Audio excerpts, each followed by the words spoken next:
Madam C.J. Walker was not the first black millionaire, okay, or the first female millionaire in American history. All right, that title goes to Mary Ellen Pleasant. Why haven't you heard of her? Okay, she was 30 years prior, okay?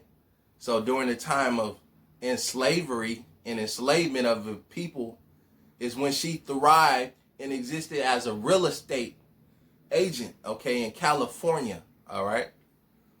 Here's another one. Let me throw Alexander Hamilton at y'all. He was also another so-called black American millionaire that thrived and was very successful pre-emancipation. So during the time when slavery is supposed to be rampant throughout the nation, how are these communities and individuals able to exist and thrive?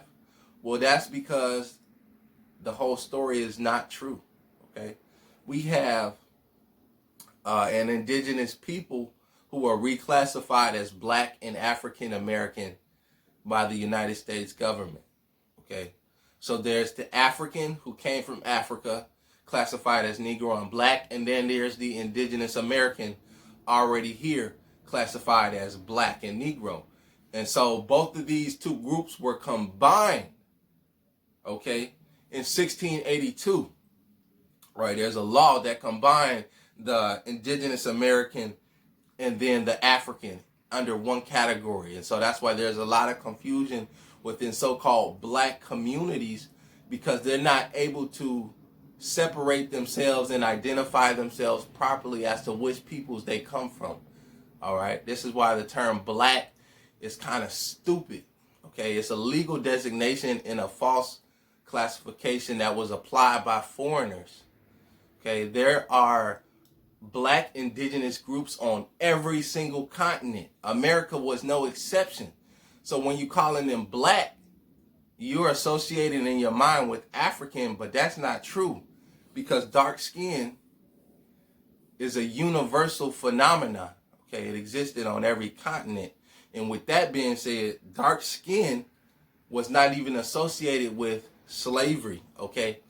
It wasn't associated with slavery only until the 16th, 17th century, when this system was commercialized, okay? This is what is so special about the enslavement of peoples in the United States, all right? They commercialized on a massive scale, okay?